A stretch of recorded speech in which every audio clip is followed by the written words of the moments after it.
নবী আল্লাহকে আগেও দেখেছেন, কিন্তু সেটা ছিল স্বপ্নে। আবার যখন মেরাজে দেখেছেন তখন দিল বলে উঠেছে, আরে আমি তো এই আল্লাহকেই দেখেছিলাম। এবং মুসনাদ আহমদের হাদিস হযরত আব্বাস রাদিয়াল্লাহু তাআলা থেকে বর্ণনা করেন, নবীজি সাল্লাল্লাহু আলাইহি ওয়াসাল্লাম ইরশাদ করেছেন, রাআইতু রাব্বি আযজা ওয়া জাল্লা ফি আহসান সূরাতি, আমি আমার আল্লাহকে উত্তম সূরতে দেখেছি। নবীজি ইরশাদ করেছেন, শাহরুর রজব শাহরুল্লাহ, রজব মাস আল্লাহর মাস। সুবহানাল্লাহ বলেন। বছরের 4টি মাস সম্মানিত, তার মধ্যে একটি মাস হচ্ছে মাহে রজব। এই রজব মাসে জাহিলি যুগেও যুদ্ধ বিগ্রহ করা নিষিদ্ধ ছিল। জাহিলি যুগেও মক্কার কাফেররা এই মাসকে সম্মান করত, এবং ইসলাম আসার পরেও এই মাসের সম্মান অক্ষুণ্ণ রয়েছে। এবং বছরের যে 5টি রাতের কথা বলা হয়েছে, ইমাম শাফি রহমাতুল্লাহি আলাইহি হযরতে আব্দুল ইবনে ওমর রাদিয়াল্লাহু তাআলা থেকে এই হাদিসটি বর্ণনা করেছেন, বছরের 5টি রাতের দোয়া কখনো ফিরিয়ে দেওয়া হয় না। এর মধ্যে একটি রাত হচ্ছে রজব মাসের প্রথম রাত। এবং রজব মাস আসার সাথে সাথে আমার নবীজি মাহে রমাদানের প্রস্তুতি শুরু করে দিতেন আর দোয়া করতেন, আল্লাহুম্মা বারিক লানা ফি রজব ওয়া শাবানা ওয়া বাল্লিগনা রমাদান।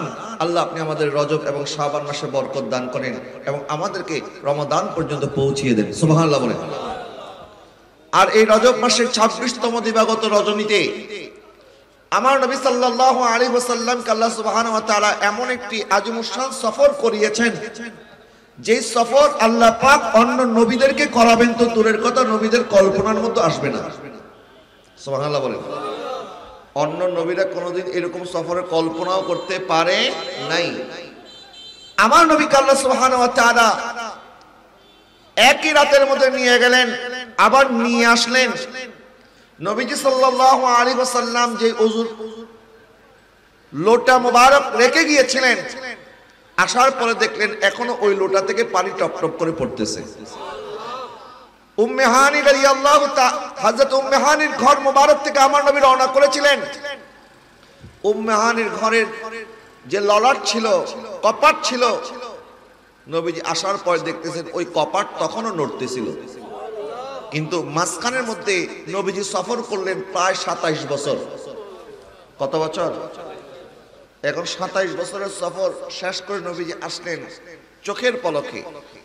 প্রশ্ন জাগতে পারে, তাহলে নবী এই 27 বছর কেমনে কাটাইলেন? যখন আমরা ঘড়ির ভিতর থেকে ঘড়ির ব্যাটারি খুলে ফেলি, তখন কি আর ঘড়ি চলতে পারে? ঘড়ির কাঁটা আটকে থাকে, ঘড়ি যেখানে বন্ধ হয়েছে ওখানে আটকে আছে। আবার যখন ব্যাটারি লাগানো হয় তখন আবার ঘড়ি চলা স্টার্ট হয়ে যায়, ঠিক কিনা বলেন? এই কায়নাতের জান, এই কায়নাতের প্রাণ, এই কায়নাতের ব্যাটারি হচ্ছেন ওয়া মা আরসালনাকা ইল্লা রাহমাতাল লিল আলামিন। এই কায়নাতের জান হচ্ছে আমার নবীজি।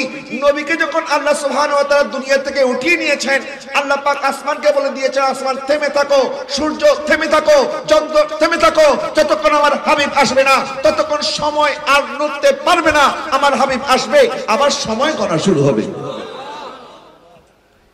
এটার জন্যই এই সফরকে এত অলৌকিক সফর বলা হয়েছে।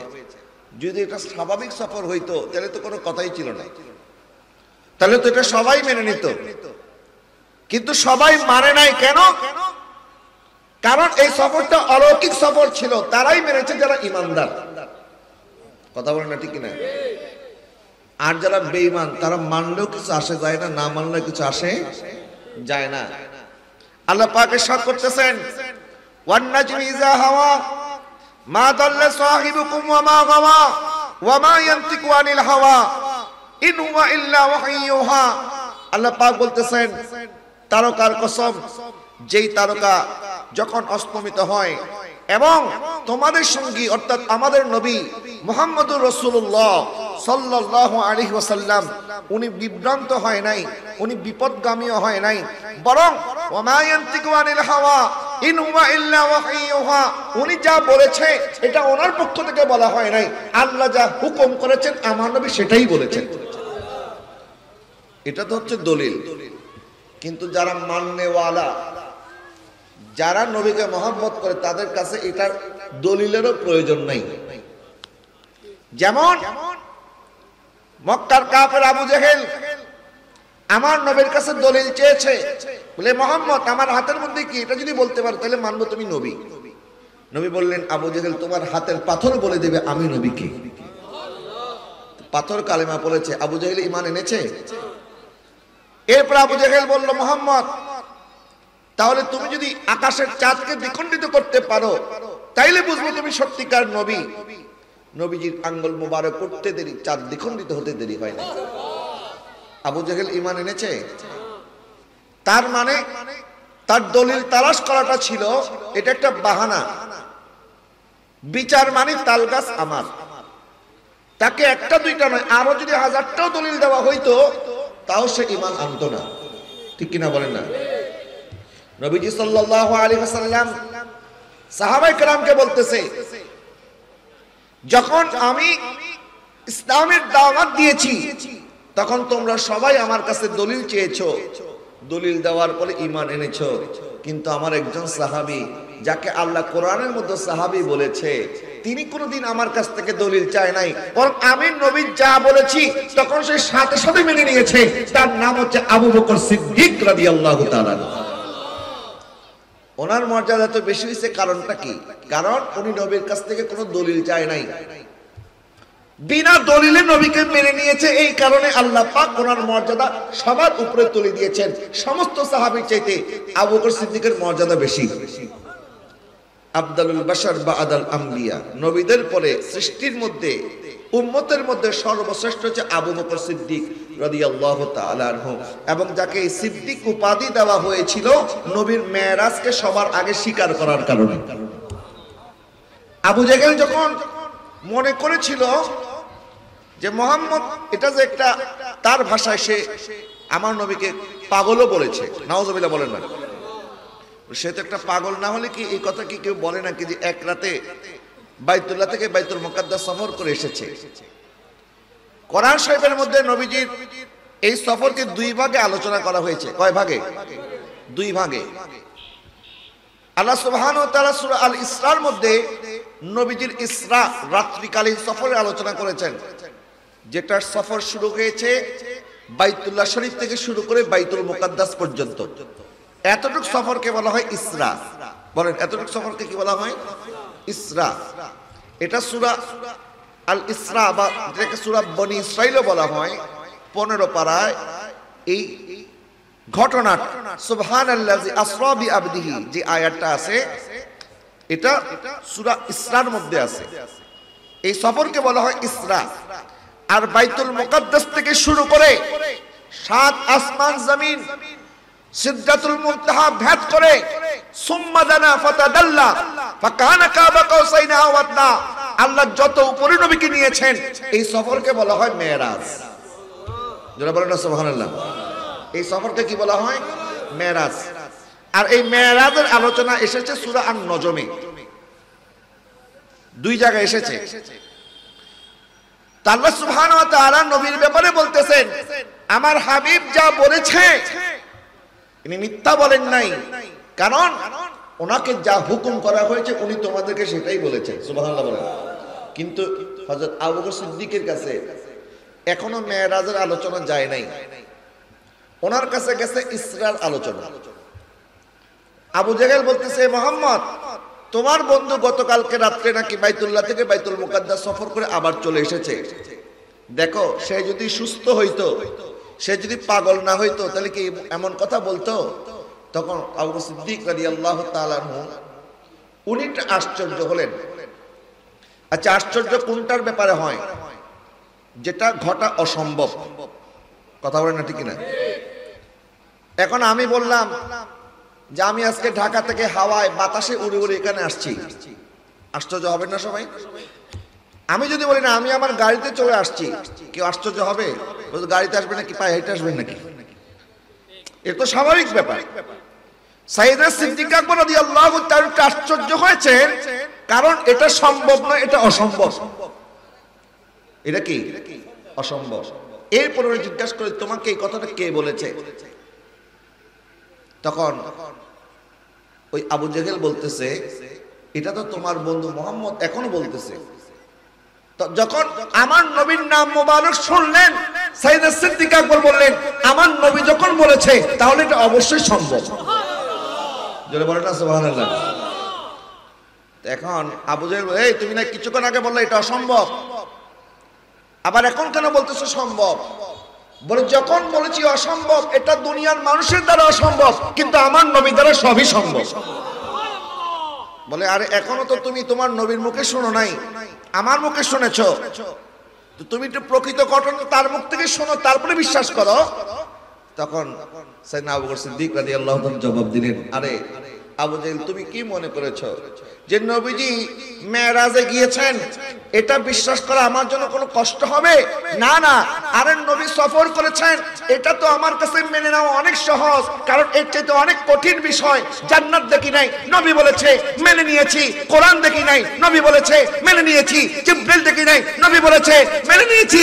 আরে রব্বুল আলামিনকে দেখি নাই, নবী বলেছে মেনে নিয়েছি। যার কথায় এত কিছু মেনে নিতে পেরেছি, উনি মেরাজে গিয়েছেন, এটা মেনে নেওয়া আমার জন্য কোনো কষ্টের বিষয় না।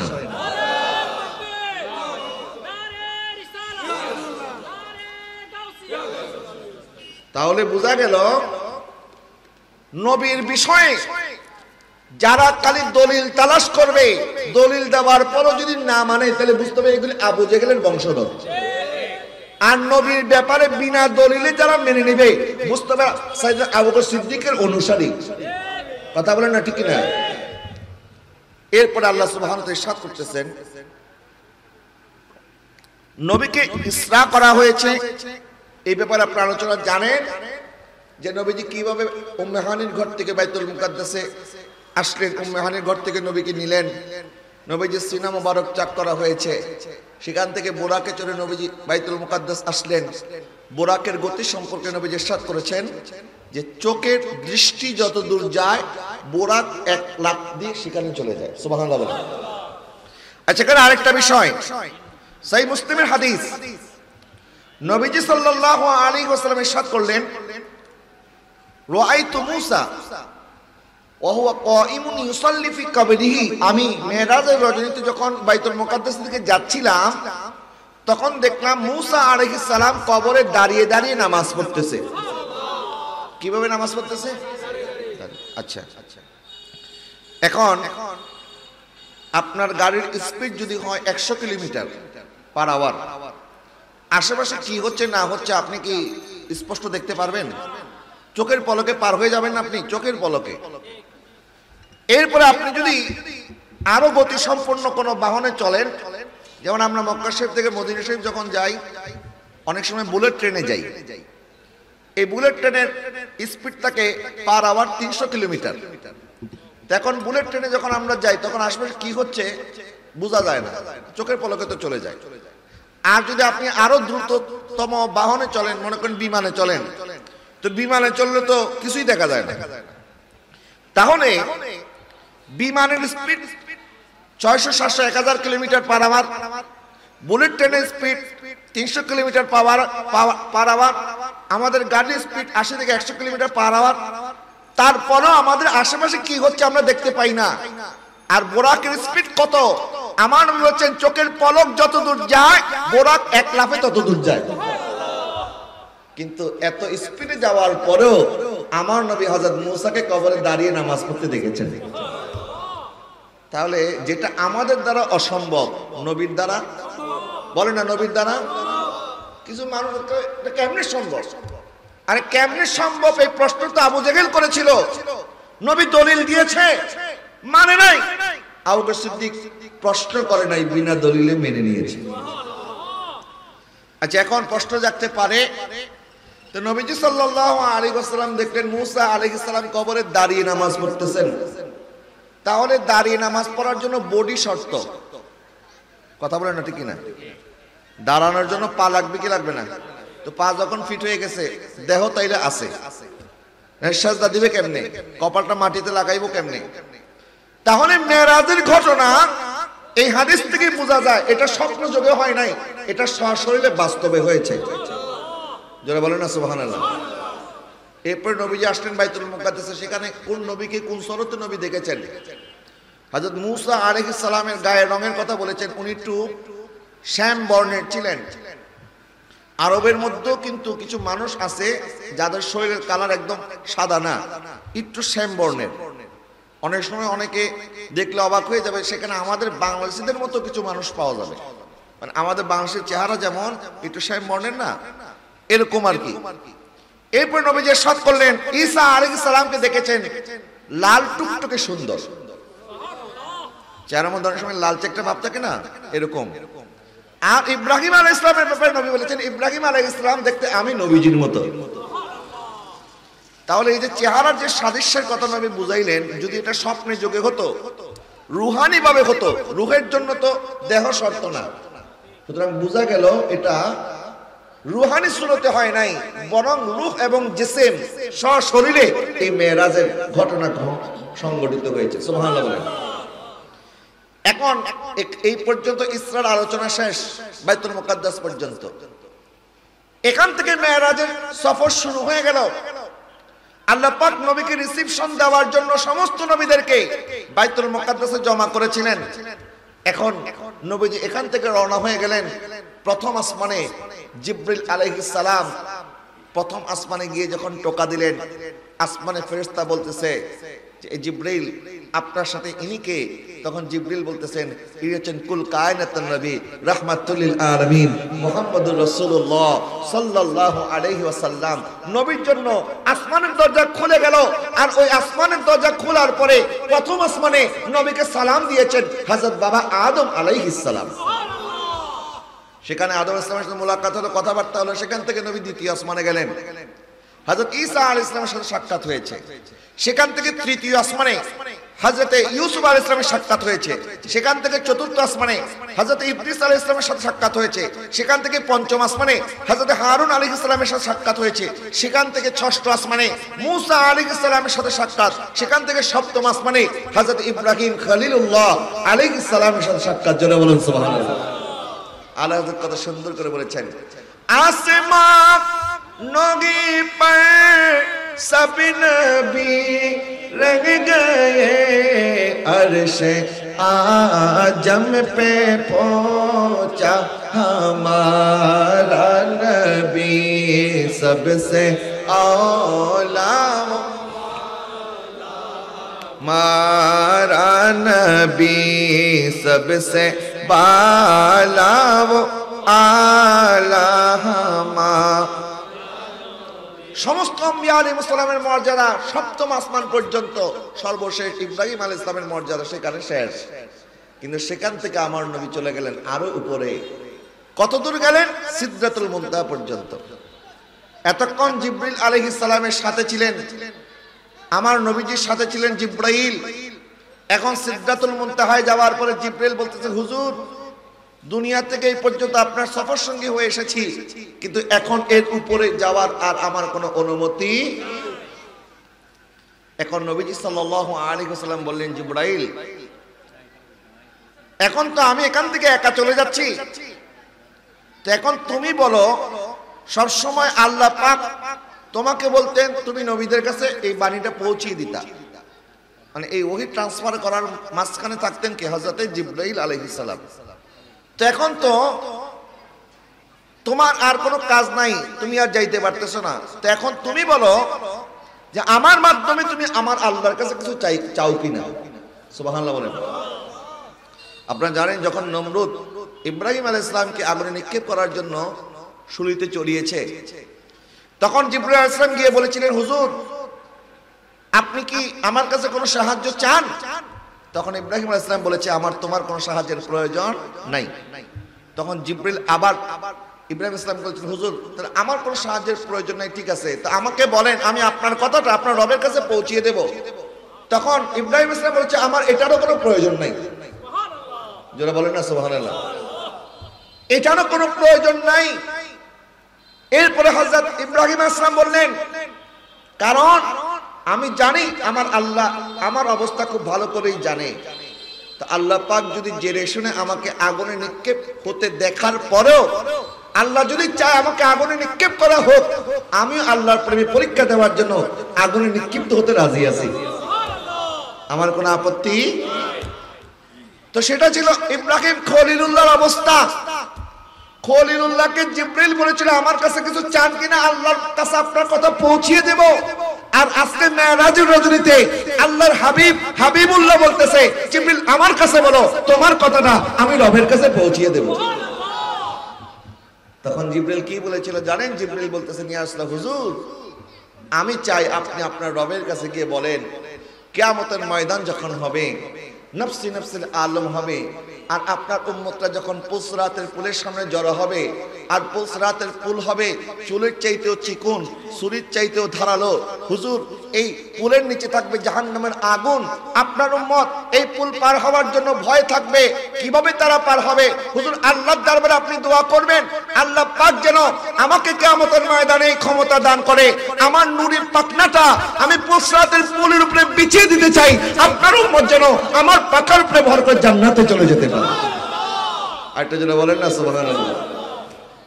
দেখেন জিবরিলও জানে আমার নবীর উম্মতের কথা বললে আমার নবী বেশি খুশি হবে, নিজের জন্য চাই নাই, নবীকে খুশি করার জন্য, আমার উম্মতে মুহাম্মদীকে বাঁচানোর যে ওনার যে দরদ, ওনার যে মায়া, এটা কেন? আমার নবীকে খুশি করতে। সুবহানাল্লাহ বলেন না। দেখবেন আপনার বাচ্চাকে যদি কেউ চকলেট খাওয়ায়, লজেন্স দেয়, কিছু হাদিয়া দেয়, এই ছোট বাচ্চাদেরকে আমরা অনেক সময় দেখতে গেলে 500 টাকা হাদিয়া দিলেন, বাচ্চা মানুষ এত টাকা চিনে না, দিচ্ছেন কেন? বলে না বাবা, বাচ্চার বাবাকে খুশি করতে দিচ্ছি, ঠিক কিনা বলেন না? বাচ্চা তো আর বুঝলেন টাকা কি জিনিস, তো বাচ্চাকে কেন টাকা দিলেন? বাচ্চার বাবা মা খুশি হবে। তো বাচ্চাকে আদর করলে বাচ্চা যেমন বাচ্চার বাবা মা খুশি হয়, উম্মতকে মহব্বত করলে আমার নবী খুশি হয়। নবীজি সাল্লাল্লাহু আলাইহি ওয়াসাল্লাম সেখান থেকে গেলেন, আল্লাহ পাক ইরশাদ করলেন সুম্মা দানা ফাতাদাল্লা ফাকানা কাবা কাউসাইনি আও আদনা। আল্লাহ পাক আমার নবীকে এত কাছাকাছি নিয়ে গেলেন, একটা তীর এবং ধনুক একটা অপরটার যত নিকটে, আল্লাহ পাক তার হাবিবকে এর চেয়ে কাছে নিয়ে গেছেন। আর একটু জোরে বলেন না সুবহানাল্লাহ। আচ্ছা, এখন প্রশ্ন জাগতেছে, এখন আল্লাহ তো নবীকে এত কাছে নিলেন, কার কাছে নিলেন? আল্লাহর কাছে নিলেন না জিবরিলের কাছে নিলেন? এখন যারা বলতেছেন আল্লাহ পাক নাকি নবীকে জিবরিলের কাছে নিছেন, এই আয়াতের ব্যাখ্যায় যারা বলতেছে যে আল্লাহ নবীকে নিয়ে গেলেন, এত নিকটে নিয়ে গেলেন, তীর ধনুক যত নিকটে, এত নিকটে, কার নিকটে গেছেন? যারা বলতেছে জিবরিলের নিকটে গেছে, তা আমার প্রশ্ন হচ্ছে, তো জিবরিল তো উম্মে হানির ঘর থেকে নবীর সাথে আছে, কথা বলেন না ঠিক কিনা? তো জিবরিলের কাছে যদি যাওয়ার জন্য এত কিছু করতে হয়, তো জিবরিল যেখানে শত শত নয় হাজার হাজার বার আমার নবীর কদমে এসেছেন, কথা বলেন না ঠিক কিনা? আচ্ছা, জিবরিলের পাওয়ার বেশি না নবীর পাওয়ার বেশি? জিবরিলের ক্ষমতা বেশি না নবীর ক্ষমতা বেশি? জিবরিলের মর্যাদা বেশি না নবীর মর্যাদা বেশি? তো যার মর্যাদা বেশি তিনি যাবেন না তার কাছে আসবে? তো নবীর মর্যাদা বেশি, নবী কেন জিবরিলের কাছে যাবে? নবীর কাছে না জিবরিল আসবে, কথা বলেন না ঠিক কিনা? আচ্ছা, এরপর আল্লাহ পাক বলছেন ফাআউহা ইলা আবদিহি মা আউহা। অতঃপর আল্লাহ তার বান্দার প্রতি ওহী করেছেন, কি করেছেন? যেটা তিনি করেছেন। সুবহানাল্লাহ বলেন না। মানে আল্লাহ পাক বলতেছে যে তোমাদের যতটুকু জানার দরকার আমি জানিয়েছি, কিন্তু আমার হাবিবকে কি জানিয়েছি এটা বলবো না, কারণ এটা আমার আর আমার হাবিবের ব্যাপার। এখন প্রশ্ন হচ্ছে, জিবরিল যদি হইতো, এই জায়গাটার কথা যেটা বলা হচ্ছে আল্লাহ পাক নিয়েছেন নবীকে, যারা বলে জিবরিল নিয়ে গেছে, তা আল্লাহ পাক বলতে আউহা ইলা আবদিহি মা আউহা, আমি আমার বান্দাকে ওহী করেছি, যা ওহী করেছি। আল্লাহ নবীকে ওহী করেছেন, কি করেছেন? যা করেছেন। বলেন না কি করেছেন? যা করেছেন। যা করার মধ্যে কি আছে এটা আল্লাহ জানে আর রাসূল জানে। সুবহানাল্লাহ বলেন না। এখানে যদি তৃতীয় পক্ষ জিবরিল থাকতো, তাহলে কথাগুলি জিবরিলও জেনে যেত। জিবরিলের কাজ চিঠির মধ্যে কি লেখা আছে এটা পড়া নয়, জিবরিলের কাজ চিঠিটা পৌঁছিয়ে দেওয়া। লিখেছেন আপনি আপনার বন্ধুর কাছে, তো এই লেখাটা আপনি পাঠাইছেন কুরিয়ার সার্ভিস, এখন কুরিয়ার সার্ভিস ওলারা কি এটা পড়ার অনুমতি আছে? যদি পড়ে ফেলে এখন আপনি তার চাকরি কে দিতে পারবেন? তোমার তো পড়ার দায়িত্ব দিই নেই, তোমাকে দিচ্ছি এটা আমার বন্ধুর কাছে পৌঁছে দেওয়ার জন্য। আল্লাহ সুবহানাহু ওয়া তাআলা এতদিন নবীর কাছে ওহী পাঠিয়েছেন, এই ওহীর মধ্যেও এমন কিছু রহস্য ছিল যেটা জিবরিলও জানতো না, একমাত্র আল্লাহ এবং তার রাসূল জানতেন। যেমন কোরআন শরীফের মধ্যে কিছু হরফ আছে যাকে বলা হয় হুরুফে মুকাত্তাআত বা আয়াতে মুতাশাবিহাত। যেমন সূরা আল বাকারার প্রথম আয়াত আলিফ লাম মিম। এই আলিফ লাম মিমের অর্থ কি কেউ বলতে পারবে না। আল্লাহু ওয়া রাসূলুহু আলাম, আল্লাহ এবং তার রাসূল ভালো জানে। এরকম করে কোরআনের বিভিন্ন সূরার শুরুতে এরকম বিচ্ছিন্ন কিছু হরফ আছে, কাফ হা আইন সাদ, এরপরে ইয়াসিন, এরপরে হামিম, এরপরে তহা, এরকম বিভিন্ন আয়াত আছে না নাই? হ্যাঁ, অনেক মুফাসসিরিনে কেরাম এটার ব্যাখ্যা করেছেন। তো ব্যাখ্যা করার পরেও বলেছেন যে এটা আমাদের পক্ষ থেকে ব্যাখ্যা, আমরা যে দলিল আদিল্লাহ পেয়েছি, আমরা যে নস পেয়েছি, আমরা যে ইশারা পেয়েছি, ওই ইশারা থেকে আমরা এই আয়াতের এতটুকু ব্যাখ্যা করতে পারবো, কিন্তু এটা সঠিক এটা আমরা বলতে পারবো না। এর ব্যাখ্যা একমাত্র আল্লাহ এবং তার রাসূল ভালো জানে। কারণ জিবরিল তো অন্যান্য আয়াত যেটা আমরা এখন পড়তেছি এটার ব্যাখ্যা তো জিবরিলও জানে। কিন্তু আল্লাহ পাক বলে, হাবিব আপনার কাছে জিবরিলের মাধ্যমে ওহী পাঠাচ্ছি, এমন কিছু আয়াত আমি আর আপনি জানবো যেটা জিবরিলও জানবে না। এখন আল্লাহ পাক নিয়ে গেলেন নবীকে, এরপর আল্লাহ সুবহানাহু ওয়া তাআলা ইরশাদ করতেছেন। এখন তাহলে এই জিনিসটা আপনারা ক্লিয়ার হয়ে যান যে এখানে জিবরিল কথা বলা হয় নাই, এখানে আল্লাহর কথা বলা হয়েছে। নবী গিয়েছেন কার কাছে? আল্লাহর কাছে, বলেন না কার কাছে? আল্লাহর কাছে। এরপরে আসেন, তাইলে বোঝা গেল যে নবীজি জিবরিলকে দেখার জন্য যায়নি, আল্লাহর কাছে আল্লাহকে দেখার জন্য গিয়েছেন। এখন অনেকে বলতেছে যে না, আল্লাহকে দেখা অসম্ভব, আল্লাহকে নবী দেখেন নাই, আল্লাহকে নবী দেখেন নাই। আচ্ছা, এখন কোরআন শরীফের এই আয়াত কি বলতে দেখেন, মা কাযাবাল ফুআদু মা রাআ, তার দিল অস্বীকার করে নাই তিনি যা দেখেছেন। বলেন, তার দিল অস্বীকার করে নাই তিনি যা। আমি চেষ্টা করতেছি কথাগুলি সহজভাবে বুঝিয়ে বলার জন্য, আপনাকে বুঝতেছেন? মানে আল্লাহ পাক বলছে তার দিল অন্তর এটাকে অস্বীকার করে নাই, তিনি যা দেখেছেন। এখন মনে করেন আপনার সাথে আমার মক্কা শরীফ দেখা হয়েছে, কিন্তু আমি হঠাৎ বাংলাদেশ আসার পরে আমি ভুলে গেলাম, অনেকদিন আপনার সাথে দেখা নাই, সাক্ষাৎ নাই, কিছু নাই, হঠাৎ বাংলাদেশে একসাথে আপনার সাথে দেখা হয়ে গেছে। দেখার পরে আমি সাথে আপনাকে চিনি যে আরে আপনার সাথে মক্কা শরীফ দেখা হয়েছে, আপনার বাড়ি চট্টগ্রাম না, আপনার বাড়ি পটিয়া না? হ্যাঁ হ্যাঁ হ্যাঁ। তা আপনি চিনলেন কেমনে? আর আপনার সাথে মক্কা শরীফ আমি দেখা হয়েছিল আমার, এই জন্য চিনেছি। আল্লাহ সুবহানাহু ওয়া তাআলা বলতেছেন মা কাযাবাল ফুআদু মা রাআ, তার দিল অস্বীকার করে নাই, তার দিল মিথ্যা প্রতিপন্ন করে নাই, তার দিল স্বীকার করে নিয়েছে তিনি যা দেখেছেন।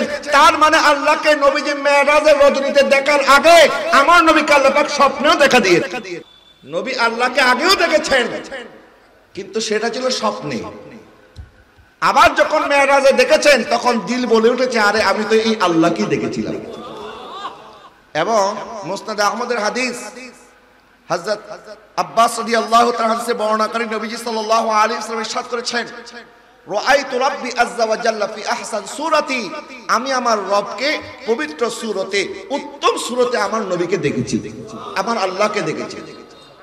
নবীজি ইরশাদ করতেছেন রাআইতু রাব্বি আযজা ওয়া জাল্লা ফি আহসান সূরাতি, আমি আমার আল্লাহকে উত্তম সূরতে দেখেছি। যারা বলেন না সুবহানাল্লাহ। এখন কোরআনেও এই আয়াতের দ্বারা বোঝা যাচ্ছে আমার নবী শুধু দেখেন নাই, আমার নবী এর আগেও আল্লাহকে দেখেছেন। এরপরে আসেন আফাতু মারুনাহু আলা মা ইয়ারা, তোমরা কি তার সাথে বিতর্ক করবে তিনি যা দেখেছেন এই ব্যাপারে? আল্লাহ পাক বলতেছেন আমার নবীর দিল যখন সাক্ষী দিয়ে দিয়েছে তিনি যা দেখেছেন সত্য দেখেছেন, তাহলে কেন তোমরা আমার নবীর সাথে বিতর্ক করতে যাও? বরং ওয়ালাকাত রাআহু নাজলাতান উখরা, তিনি তো একবার নয় তিনি আবারও দেখেছেন। জোরে বলেন না সুবহানাল্লাহ। মেরাজের রজনীতে আমার আল্লাহকে নবীজি দুইবার দেখেছেন। জোরে বলেন না সুবহানাল্লাহ। এই আয়াতের ব্যাখ্যায় অনেকে বলেছেন যে একবার নবী আল্লাহকে স্বচক্ষে দেখেছেন, আরেকবার নবীজি রুহানি ভাবে দেখেছেন, স্বপ্ন যোগে দেখেছেন। এখন স্বপ্ন এবং চর্মচক্ষে দেখা, এটার ব্যাখ্যা কি হবে? এটার ব্যাখ্যার ব্যাপারে আল্লাহ পাক ইরশাদ করতেছেন, মা জাগাল বাসারু ওয়া মা তাগা। তার দৃষ্টিচ্যুত হয় নাই এবং যে লক্ষ্যের দিকে তিনি তাকিয়েছিলেন তার চোখ সেখান থেকে সরে নাই। যারা বলেন না সুবহানাল্লাহ। আচ্ছা, স্বপ্নে দেখার জন্য কি চোখের কোনো প্রয়োজন আছে? আপনি কি চোখ খুলে স্বপ্ন দেখেন? চোখ খুললে তার ঘুমই থাকে না, স্বপ্ন দেখবেন কেমনে? মানুষ স্বপ্নে দেখে কি জেগে জেগে না ঘুমায় ঘুমায়? ঘুমিয়ে দেখে।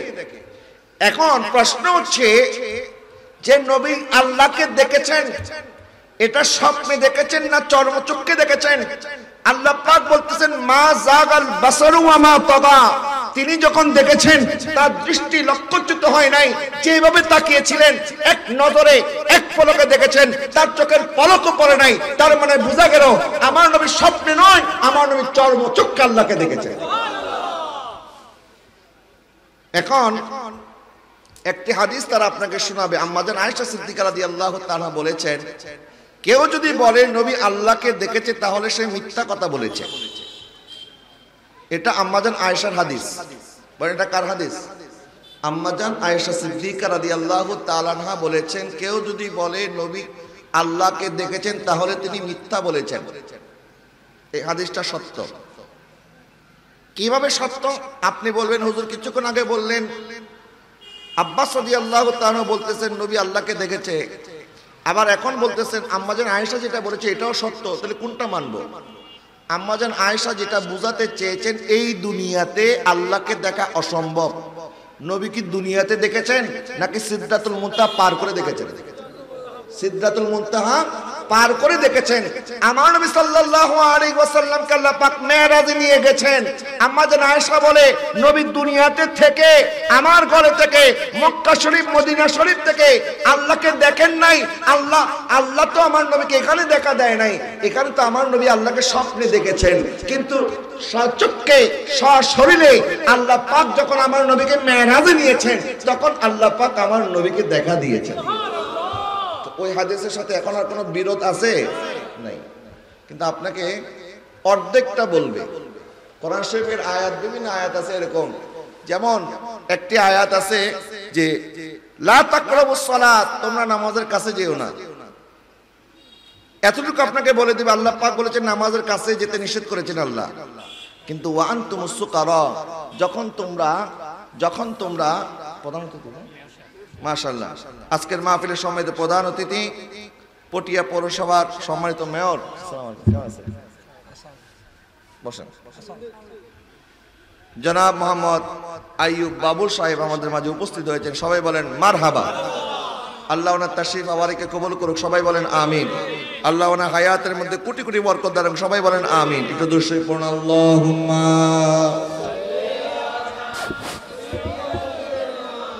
মাওলানা মুহাম্মদ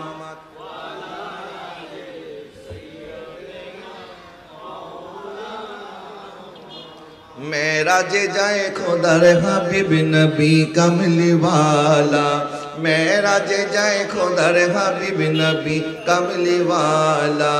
ইয়া রাসূলুল্লাহ বল্লা ইয়া রাসূলুল্লাহ, গুপ্ত ধনে প্রকাশিতে ডাকলেন মাওলা পাক যাতে, গুপ্ত ধনে প্রকাশিতে, গুপ্ত ধনে প্রকাশিতে ডাকলেন মাওলা পাক যাতে, গভীর রাতে বোরাক চরেন আরে সে মো আল্লাহ, গভীর রাতে বোরাক চরেন আরে সে মো আল্লাহ। ইয়া রাসূলুল্লাহ ইয়া রাসূলুল্লাহ। আল্লাহ পাক ইরশাদ করেন লাকাদ রাআ মিন আয়াতি রাব্বিহিল কুবরা, আল্লাহ পাক অবশ্যই তার মহান রবের বড় বড় নিদর্শন আল্লাহ পাক নবীকে দেখিয়েছেন। সুবহানাল্লাহ বলেন। নবীজি সাল্লাল্লাহু আলাইহি ওয়াসাল্লাম জান্নাত দেখেছেন এবং জান্নাতের বর্ণনা দিকে আমার নবী ইরশাদ করেছেন, চোখ এমন সৌন্দর্য কোনোদিন দেখে নাই, কান এমন সৌন্দর্যের কথা কোনোদিন শুনে নাই, হৃদয় কোনোদিন এমন সৌন্দর্য কল্পনাও করে নাই। একটু জোরে বলেন না সুবহানাল্লাহ। জান্নাতের মধ্যে 4টা নদী। কয়টা নদী? একটা নদীর নাম কাউসার। আর আল্লাহ পাক বলেন, ইন্না আতাইনাকাল কাউসার, হাবিব আপনাকে আমি আল্লাহ কাউসারের মালিক বানিয়ে দিয়েছি। তাহলে জান্নাতের 4টি নদীর একটি নদীর মালিক আমার নবীজি। এবং এই যে নবীকে আল্লাহ মালিকানা দিলেন, কিছু মালিকানা থেকে লিজ 100 বছর পর্যন্ত, 100 বছর পর আপনাকে আবার চাওয়া হবে। আমাদের এলাকায় বলে, এগুলিকে বলে অনেক জায়গায় যে বর্গা নেয়, মালিক আরেকজন, আমি চাষ করব আপনাকে বছরে বছরে পয়সা দেব, বর্গা বলে। এরকম বিভিন্ন চুক্তির ভিত্তিতে অনেক সময় অনেককে মালিক বানানো হয়। আল্লাহ পাক এখানে বলেছেন, ইন্না আতাইনাকাল কাউসার, হুজুর আপনাকে আমি আল্লাহ কাউসার দান করে দিয়েছি। মানে এটা চিরস্থায়ী ভাবে এটার মালিকানা আপনি নবীজির হাতে। আপনি নবী যাকে খুশি তাকে হাউজে কাউসার পানি পান করাতে পারবেন। যারা বলেন না সুবহানাল্লাহ। এটার কোনো লিমিটেশন নাই যে 100 বছর, 500 বছর, 1000 বছর পর আবার মালিকানা চাওয়া হবে। না না, বরং হুজুর এটাকে পরিপূর্ণ মালিক আপনাকে বানানো হয়েছে। সুবহানাল্লাহ বলেন। আল্লাহ সুবহানাহু ওয়া তাআলা নবীকে জান্নাতও দেখালেন, নবীকে জাহান্নামও ভ্রমণ করিয়ে দেখালেন, জাহান্নামীদেরকে কিভাবে কিভাবে শাস্তি দেওয়া হচ্ছে। কেন দেখালেন? কারণ সমস্ত নবীগণ জান্নাত জাহান্নামের কথা বলেছেন কিন্তু দেখেন নাই। আমার নবী জান্নাত সচক্ষে দেখেছেন, ভ্রমণও করেছেন, আবার ফেরতও এসেছেন। সুবহানাল্লাহ বলেন। আদম আলাইহিস সালামের জন্ম হয়েছে জান্নাতে, কিন্তু ওনার ইন্তেকাল হয়েছে দুনিয়াতে। জান্নাত থেকে দুনিয়াতে এসেছেন, জান্নাতে আর ফেরত গেছেন? যায় নাই। ইদ্রিস আলাইহিস সালামের জন্ম হয়েছে দুনিয়াতে। উনি আল্লাহকে বলেছেন, আল্লাহ আমি তো তোমার জান্নাতটা দেখব। আল্লাহ ওনাকে জান্নাত দেখানোর জন্য ফেরেশতার মাধ্যমে নিয়ে আসলেন। জান্নাত দেখার পরে উনি বলতেছেন, আল্লাহ তোমার জান্নাত থেকে আমি আর বের হব না। কারণ জান্নাত এমন সুন্দর জায়গা যেখান থেকে গেলে আর ফেরত আসতে মনে চায়। এখন ইদ্রিস আলাইহিস সালাম যখন আল্লাহর কাছে জিদ ধরেছে, এই কথাটা কে বলতে পারে যে আপন বেশি? ঠিক কিনা বলেন না? আপনি বলেছেন যে তোমার বাসায় আমি বিনা দাওয়াতে আসছি, কেন? যে তুমি আমার আপন, তোমার সাথে আবার কিসের দাওয়াত? এই কথা সবাই বলতে পারে না। ইদ্রিস আলাইহিস সালাম আল্লাহর খুব কাছের ছিলেন, প্রিয় ছিলেন। আল্লাহ পাক বলেন, হে নবী ইদ্রিস তুমি চেয়েছো জান্নাতে থাকার জন্য, যাও আমি তোমাকে জান্নাতে রেখে দিলাম। আদম আলাইহিস সালামের জন্ম হয়েছে জান্নাতে, জান্নাত থেকে এসেছেন, জান্নাতে যায় নাই। ইদ্রিস আলাইহিস সালামের জন্ম দুনিয়াতে, জান্নাতে গেছে, জান্নাত থেকে ফেরত আসে নাই। আল্লাহ পাক আমার নবীকে জান্নাতে নিয়েছেন, আবার ফেরতও পাঠিয়ে দিয়েছেন। আমার নবী গিয়েছেন, আবার চলেও এসেছেন। কেন? নিজের জন্য আমার নবী কিছুই চায় নাই, বরং এসেছেন দুনিয়ার মধ্যে। আমার নবী যে সময় মেরাজে গিয়েছিলেন, এর আগে আপনারা জানেন মক্কার কাফেররা আমার নবীর উপরে কেমন স্টিম রুলার চালিয়ে দিয়েছিল। এর মধ্যে যেই বছর আমুল হুজুন বলা হয়, ওই বছর নবীর চাচা আবু তালেবের ইন্তেকাল হয়েছে। নবীর স্ত্রী আমাদের আম্মা জান উম্মুল মুমিনিন হযরত খাদিজাতুল কুবরা রাদিয়াল্লাহু তাআলা আনহার ইন্তেকালও হয়েছে। ওই বছর আমার নবীর জন্য সবচেয়ে কষ্টের বছর ছিল। আল্লাহ পাক নবীকে ওই বছর মেরাজে নিয়ে গেছেন। তো আমার নবী তো বলতে পারতেন, আল্লাহ দুনিয়ার মধ্যে এত কষ্ট আমার মানুষ, আমার এলাকার মানুষ, আমার দেশের মানুষ তারা আমাকে দিচ্ছে, আমি তাদের সাথে এরকম 51টি বছর পার করে দিলাম। আল্লাহ দুনিয়ার মধ্যে তো অনেক থেকেছি, আল্লাহ দুনিয়া আমার কাছে আর ভালো লাগে না, আমি এখন জান্নাতে চলে এসেছি, আমি জান্নাতেই থেকে যাব। আমার নবী এই কথা বলেন নাই, কারণ আমার নবী তো নিজে নিজে যান নাই, নিয়েছেন আল্লাহ রাব্বুল আলামিন। আমার নবী বললেন, আল্লাহ এসেছি জান্নাত জাহান্নাম তুমি দেখিয়েছো, কিন্তু জান্নাতে থাকার জন্য আসি নাই, আমি আবার দুনিয়াতে যাইতে চাই, যেন আমার উম্মতকে জান্নাতের সুসংবাদ দিতে পারি। তো নবী যদি না আসতেন, জান্নাতের সংবাদ আমরা পাইতাম? এই জান্নাতে যাওয়ার তৃষ্ণা বাড়িয়ে দেওয়ার জন্য, জান্নাতে যাওয়ার জন্য কি করতে হবে এটা আমাদের আমাদেরকে বুঝিয়ে বলার জন্য আমার নবী আবারও দুনিয়াতে এসেছেন। সুবহানাল্লাহ বলেন। এরপর নবীজি জাহান্নামের শাস্তি আমার নবী দেখলেন। নবী যে সাক্ষ্য করলেন, আমি জান্নাতে যাওয়ার পরে জান্নাতীদের মধ্যে গরিব মানুষের আধিক্য বেশি দেখেছি। সুবহানাল্লাহ বলেন। জান্নাতের আধিক্য গরিব মানুষ। আর জাহান্নামের আধিক্যের ব্যাপারে নবী বলেছেন, জাহান্নামের মধ্যে আমি নারীদের আধিক্য বেশি দেখেছি। আর নারীরা জাহান্নামে যাওয়ার কারণের মধ্যে দুইটি কারণ নবী বলেছেন। এক নাম্বার, তারা হচ্ছে স্বামীর নাশকর। স্বামী তার জন্য হাজারটা করার পরেও বলে তোমার সাথে বিয়ে করার পরে আমার কপাল ভেঙে গেছে। আছে না এরকম কিছু? আর তারা বেশি লানত দেয়, কথায় কথায় অনেক সময় অনেক নিজের আপন সন্তানকে মা লানত দিয়ে বসে। আছে না এরকম? এই দুইটি কারণে নারীরা বেশি জাহান্নামে যাবে। এরপরে নবীজি সাল্লাল্লাহু আলাইহি ওয়াসাল্লাম জাহান্নামের বিভিন্ন শাস্তি দেখলেন, জাহান্নামীদেরকে কিভাবে শাস্তি দেওয়া হচ্ছে। এর মধ্যে প্রথমেই নবী দেখলেন একদল মানুষের মাথার মধ্যে পাথর ভাঙা হচ্ছে। পাথর দিয়ে মাথাকে আঘাত করতে দেরি, মাথা ফেটে দ্বিখণ্ডিত হতে দেরি হয় নাই। আবারও তাদের মাথা জোড়া লাগানো হচ্ছে, আবারও পাথর দিয়ে মাথার মধ্যে মারা হচ্ছে। নবী জিজ্ঞেস করলেন, জিবরাইল এরা কারা? বলে, হুজুর এরা হচ্ছে আপনার উম্মতের মধ্যে ওই সমস্ত ব্যক্তি যারা দুনিয়াতে ইচ্ছাকৃতভাবে নামাজ তরক করেছে, আর নামাজ তরক করার কারণে তাদেরকে এইভাবে শাস্তি দেওয়া হচ্ছে। যারা বলেন না নাউজুবিল্লাহ। তাহলে কেউ যদি ইচ্ছাকৃতভাবে নামাজ তরক করে, তাহলে কিয়ামতের ময়দানে তার মাথাটাকে এইভাবে দ্বিখণ্ডিত করা হবে পাথরের আঘাতের মাধ্যমে। কারণ নামাজ এটা হচ্ছে ইসলামের একটি স্তম্ভ। আসসালাতু ইমাদুদ্দিন। ঘরের দরজা জানলা আপনি চাইলেই পরিবর্তন করতে পারবেন। আপনার কাছে এখন ভালো লাগতেছে না, দরজা এখানে আছে, দরজা বলবেন এখানে দেন। এখন পশ্চিম দিকে জানলা বলবেন দক্ষিণ দিকে জানলা দেন। দরজা জানলা পরিবর্তন করা যাবে, দেয়াল ভেঙে দেয়াল নির্মাণ করা যাবে, কিন্তু একবার আপনি ফাউন্ডেশন দিয়ে বিল্ডিং করার পরে পিলারকে কি আপনি নড়াতে পারবেন? পিলার যদি নড়ে যায় তাহলে বিল্ডিং নড়ে যাবে। ঠিক একইভাবে আমাদের দ্বীনের পিলার হচ্ছে এই নামাজ, এবং নামাজ হচ্ছে বান্দার সাথে আল্লাহর একটা কানেকশন। আল্লাহ সুবহানাহু ওয়া তাআলা ইরশাদ করলেন, কদ আফলাহাল মুমিনুন আল্লাযীনা হুম ফি সালাতিহিম খাশিউন।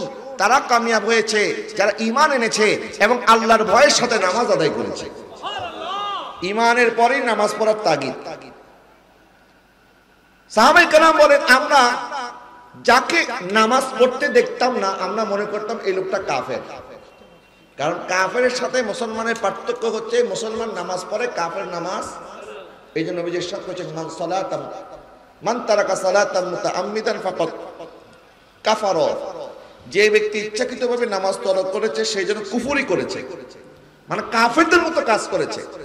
উলামায়ে আহলে সুন্নাতের এই ফয়সালা যে নামাজ না পড়লে ওই ব্যক্তি কাফের হবে না। খারিজিদের আকীদা হচ্ছে নামাজ তরক করলে কাফের হয়ে যাবে, কিন্তু আহলে সুন্নাতের আকীদা হচ্ছে নামাজ তরক করলে ওই ব্যক্তি কাফের হবে না, বরং ফাসিক হবে। কিন্তু নামাজের বিধানকে কেউ যদি অস্বীকার করে তাহলে সে কাফের হবে। এবং নামাজ যারা আদায় করে না তাদের ব্যাপারে সমস্ত উলামায়ে কেরামের ফতোয়া, ওনারা একমত। এই চারজন আমাদের মাযহাবের ইমামের মধ্যে ইমামে আযম আবু হানিফা, ইমাম মালিক, ইমাম শাফি, ইমাম হাম্বল, ইমাম আহমদ ইবনে হাম্বল, চারজনের সবাই একমত, বেনামাজিকে যদি এটা ইসলামিক দেশ হয়, ইসলামিক আইন যদি ওই দেশের মধ্যে প্রণয়ন করা হয়, তাহলে বেনামাজিকে বাইরে ঘুরতে দেওয়া যাবে না, বরং তাদেরকে জেলখানার মধ্যে আটকে রাখতে হবে। যতদিন তারা তওবা না করবে, যতদিন নামাজ না ধরবে, ততদিন তাকে আমৃত্যু কারাগার বরণ করতে হবে। নাউজুবিল্লাহ বলেন। কিন্তু এই আইন যদি আমাদের দেশে করা হয়, তাহলে আমাদের দেশে কারাগারের মধ্যে জায়গা থাকবে না, ঠিক কিনা বলেন? এবং হুজুর গাউসে পাক আব্দুল কাদের জিলানী রাদিয়াল্লাহু তাআলা আরো শক্ত কথা বলেছেন, আরো কঠিন কথা বলেছেন, যে বেনামাজিকে মুসলমানদের কবরস্থানে যেন দাফন করা না হয়। যারা বলেন না নাউজুবিল্লাহ, তখন দেখা যাবে মুসলমানদের কবরস্থান ছোট হয়ে গেছে, বেনামাজিদের কবরস্থান বড় হয়ে গেছে, ঠিক কিনা বলেন? যদি এখন আমরা এটা মানতে যাই, তো নামাজের ব্যাপারে এত তাগিদ দেওয়া হয়েছে কেন?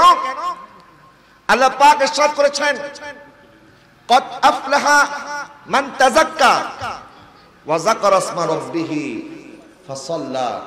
তারা কামিয়াব হয়েছে যারা তাসকিয়া অর্জন করেছে, আত্মশুদ্ধি অর্জন করেছে। আর আত্মশুদ্ধি অর্জন করার উপায় কি? আল্লাহ পাক বলেন, এক হচ্ছে আল্লাহর জিকির এবং নামাজ আদায় করা। একটু জোরে বলেন না সুবহানাল্লাহ। নামাজ প্রত্যেক নবীর উম্মতের উপরই ফরজ ছিল।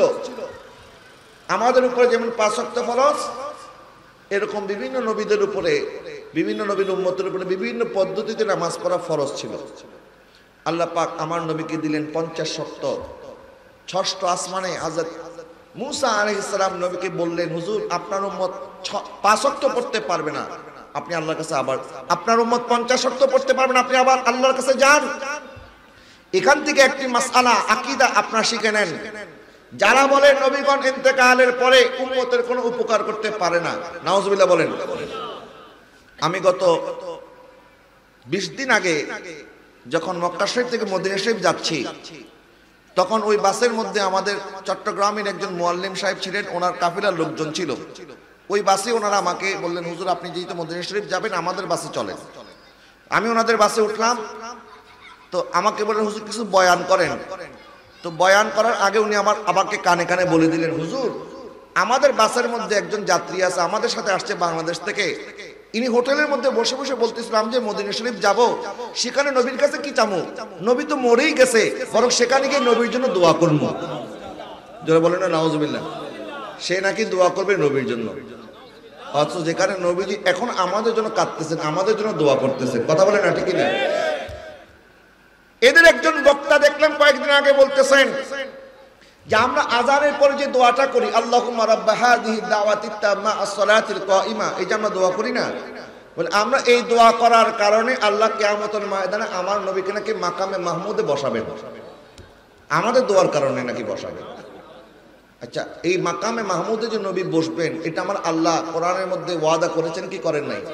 আসা আইয়াব আসাকা রব্বুকা মাকামা মাহমুদা, হাবিব আপনাকে মাকামে মাহমুদে অধিষ্ঠিত করা হবে, আপনাকে মাকামে মাহমুদে বসানো হবে।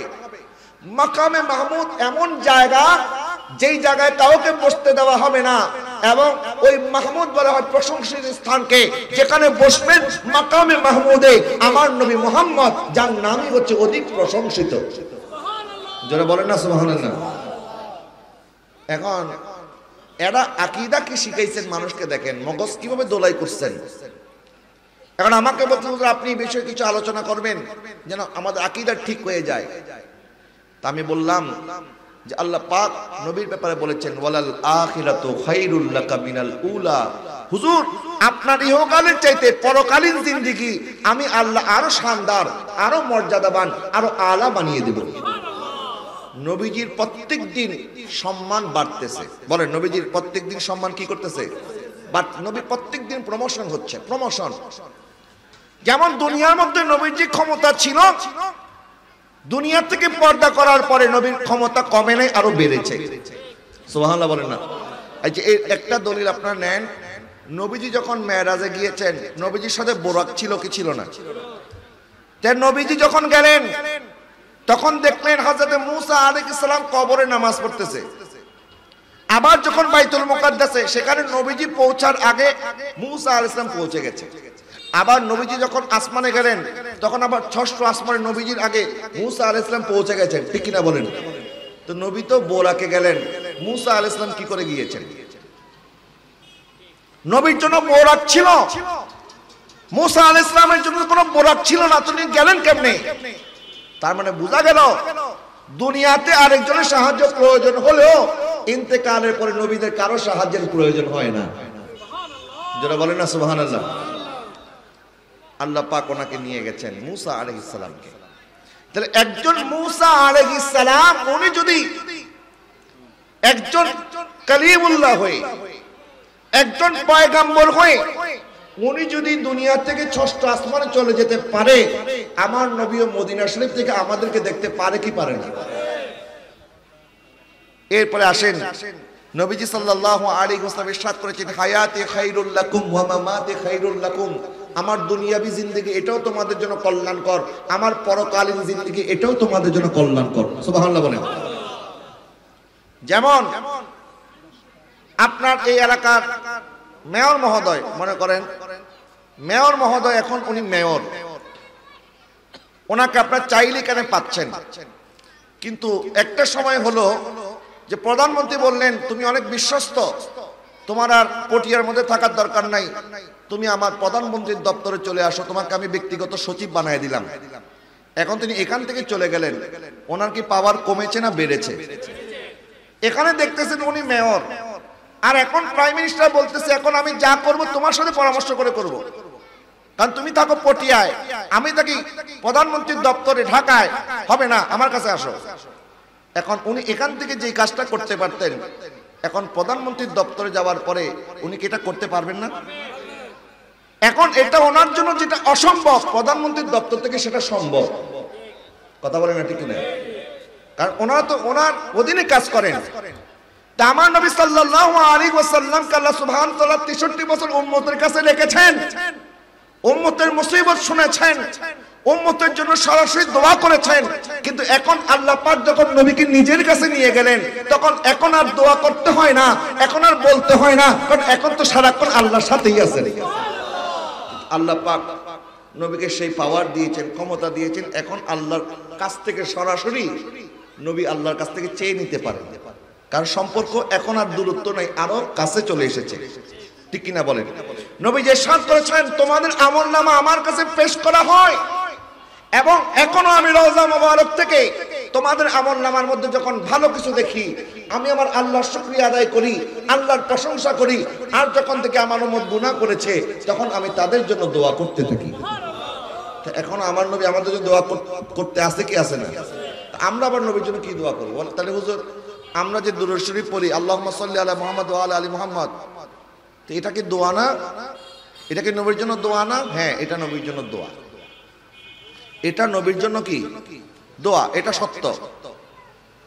হে আল্লাহ, তুমি নবীর প্রতি রহমত বর্ষণ করো, নবীর সম্মানকে বাড়িয়ে দাও, এটা আমরা দোয়া করি। তো কেন দোয়া করি? এটার উদাহরণ আপনি একটু বুঝেন।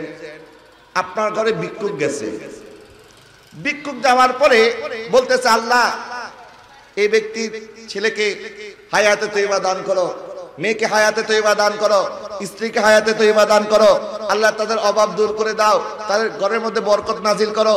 যখন সে বারবার আপনার পরিবারের জন্য আপনার জন্য দোয়া করতেছে, তখন আপনি বুঝে যাবেন এই লোক কিছু আশায়, কিছু পাওয়ার আশায় দোয়া করতেছে, একটু ভিক্ষা চাচ্ছে, মুখে বলতে পারতেছে না, কিন্তু সে দোয়া করতেছে যেন তার প্রতি আমার দিলটা নরম হয়। কথা বলেন না ঠিক না? তা আপনার ঘরের সামনে দোয়া করতেছে, আর অন্য জায়গায় যায় দোয়া করে না কেন? আপনার সামনে দোয়া করতেছে আসলে আপনাকে খুশি করার জন্য, আপনার কাছ থেকে কিছু পাওয়ার জন্য। আপনার তার দোয়ার প্রয়োজন নাই, বরং তার আপনার দয়া প্রয়োজন, তার আপনার দয়া প্রয়োজন, এই জন্য সে আপনার জন্য দোয়া করতেছে।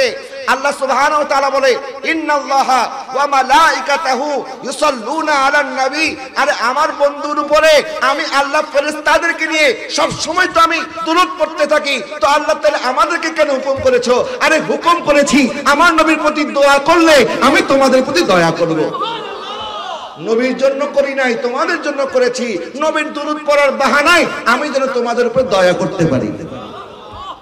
নবী যে ইরশাদ করেছেন মান সাল্লা আলাইয়া সালাতান ওয়াহিদাতান সাল্লাল্লাহু আলাইহি আশরা সালাওয়াত, আমার উপরে কেউ যদি একবার দুরূদ পড়ে আল্লাহ তার প্রতি 10 বার রহমত বর্ষণ করে। আমরা দুরূদ পড়েছি কয়বার? আল্লাহ আমাদের প্রতি রহমত দিয়েছে কয়বার? 10 বার। তা আমাদের দুরূদে নবীর কিছু আসবে যাবে না, আমরা দুরূদ না পড়লে নবীর কিছুই হবে না। বরং আল্লাহ পাক নিজে যখন নবীর প্রতি দুরূদ পড়ে, আমাদের দুরূদের মুহতাজ আমার নবী নয়, বরং আমরা দুরূদ পড়ি যেন নবীর দুরূদ পড়ার বাহানায় আল্লাহ আমাদের প্রতি দয়া করে। হযরত ওমর রাদিয়াল্লাহু তাআলা আনহু বলেছেন আমাদের দোয়া জমিন এবং আসমানের মাঝখানে ঝুলন্ত অবস্থায় থাকে, এই দোয়াটা উপরে যায় না, নিচেও নামে না। যখন এই দোয়ার মধ্যে দুরূদ শরীফ শামিল হয়ে যায় তখন এটা উপরে চলে যায়। সুতরাং আমাদের দোয়া শুরু করব দুরূদ শরীফ দিয়ে, দোয়া শেষও করতে হবে কি দুরূদ শরীফ দিয়ে। এবং দুরূদ শরীফ এটা এমন একটা দোয়া যে দোয়াটা 100% কবুল হবে। সুবহানাল্লাহ বলেন না? অন্য কোন দোয়া কবুল হওয়ার মধ্যে সন্দেহ থাকলেও দুরূদ শরীফ কবুল হবে, তার মধ্যে কোনো সন্দেহ আছে? আমরা বলি আল্লাহ আপনার হাবিবের প্রতি রহমত বর্ষণ করেন, আল্লাহকে রহমত বর্ষণ করবে না? বর্ণনা করবে কিনা? আল্লাহ তো সবসময় করতেছে। এখন ফিকার কায়দা হচ্ছে আপনি বাজারের মধ্যে যখন 1 কেজি জিনিস মালামাল ক্রয় করে ফেলেছেন, মনে করেন 1 কেজি আলু আপনার ক্রয় করা হয়ে গেছে, এখন এখান থেকে আপনাকে 1 কেজি নিতে হবে। আপনি যদি বলেন এটা ভালো এটা ভালো না, এটা নিমু না, ভালোটা আলাদা করো খারাপটা আলাদা করো, এটা হবে না। কারণ আপনি দরদাম করার আগেই তো চেক করে নিয়েছেন, ঠিক কিনা বলেন না? কারণ অনেক দোকানে এরকম আছে না, যেটা বড় বড় আলু আলাদা আছে, ছোট ছোট আলু আলাদা আছে, ভালোগুলি আলাদা, পচাগুলি আলাদা, ভালোগুলির দাম বেশি, পচাগুলির দাম কম। কিন্তু যখন এক জায়গার মধ্যে আছে, একসাথে যখন হয়ে গেছে, চুক্তি যখন হয়ে গেছে, এখন এখান থেকে আপনি দুই একটা বলবেন যে না এটা ফালায় দাও, এটা নিব না, এটা হতে পারে না। আপনার সাথে চুক্তি হয়েছে, আপনাকে সবগুলি এখন নিতে হবে। যেটা ভালো সেটাও নেবেন, যেটা খারাপ সেটাও আপনাকে নিতে হবে। তো আল্লাহ পাক আমাদের প্রতি এত কম রহম করবেন না যে আমরা যখন দোয়া করব, আল্লাহ আপনার নবীর প্রতি দরুদ পড়েন, আপনার নবীর প্রতি রহমত বর্ষণ করেন, আল্লাহ শুধু এটা কবুল করবে আর আমাদের বাকি দোয়া কবুল করবে না, এটা হবে না। কারণ আমার নবীর দরুদ থাকার কারণে আল্লাহ পাক ওই গোটা দোয়াই কবুল করে ফেলবেন। এই জন্য নবীর প্রতি আমরা দোয়া করার উদ্দেশ্য এটা নয় যে আমরা নবীর উপকার করতেছি, বরং নবীর কারণেই তো আল্লাহ পাক আমাদের প্রতি দয়া করেছেন। কথা বলেন না, ঠিক কিনা? ये नाज अंदाज हमारे नहीं होते, झोली में अगर टुकड़े तुम्हारे नहीं होते, हम जैसे निकम्मों को गले कौन लगाता, सरकार अगर आप हमारे नहीं होते। কথা বলেন না, ঠিক কিনা? আমাদের সম্মান বেড়েছে নবীর গোলামি করার কারণে। এটা আমার কথা নয়, হযরত ওমর রাদিয়াল্লাহু তাআলা বলেছেন, ইন্না কুন্না আযাল্লা কওমিন ফাআযানাল্লাহু বিল ইসলাম। আমরা তো অপমানিত জাতি ছিলাম, বেদুইন জাতি ছিলাম, জাহেল মূর্খ। মক্কার মানুষ অজ্ঞ ছিল, মূর্খ ছিল, জাহেল ছিল, বর্বর ছিল। কিন্তু নবীর গোলামি করার কারণে আল্লাহ পাক তাদেরকে গোটা দুনিয়ার ইমাম বানিয়ে দিয়েছে। এই ইজ্জত পেয়েছেন নবীর কারণে। কার কারণে? হযরত ওমর রাদিয়াল্লাহু তাআলা একবার রাস্তার মধ্যে বসে বসে কাঁদতেছে। আমিরুল মুমিনিন, অর্ধ পৃথিবীর শাসক ওমর, হুজুর কাঁদেন কেন? বলে কাঁদতেছি এই জন্য আমার একটা কথা মনে পড়ে গেল। বলে হুজুর কি কথা? বলে আমার বাবা খাত্তাব একদিন 5টা উট দিয়ে আমাকে পাঠিয়েছে, বল এগুলিকে নিয়ে তুমি যাও, এগুলিকে চড়াও, এগুলিকে এক কাতার করো, এক লাইনে সারিবদ্ধ করো। আমার হাতে একটা চাবুক দিয়েছে, ওই চাবুক নিয়ে তাদেরকে সোজা করো। কিন্তু আমি খাত্তাবের পুত্র ওমর, আমি এত চেষ্টা করেছি, 5টা উটকে আমি কাতারবদ্ধ করতে পারি নাই। একটা উট সামনে আসলে আরেকটা পিছে চলে যায়, আরেকটা পিছে আসলে আরেকটা সামনে চলে যায়। 5টা উটকে আমি লাইন ধরে দাঁড় করাতে পারি নাই। কিন্তু আজকে আমার নবীজি কামলিওয়ালা আমার প্রতি এমন দয়া করেছে, আমাকে এমন জায়গায় বসিয়ে দিয়েছে, আজকে 22 লক্ষ বর্গ কিলোমিটার মানুষকে আমি ওমর এক কাতারে কাতারবদ্ধ করে ফেলেছি। তো ইজ্জত সম্মান পেয়েছি নবীর কারণে, বলে না কার কারণে? এই জন্য আমরা নবীর কথা কেন বলি? কারণ যার নুন খাই তার গুণ গাই।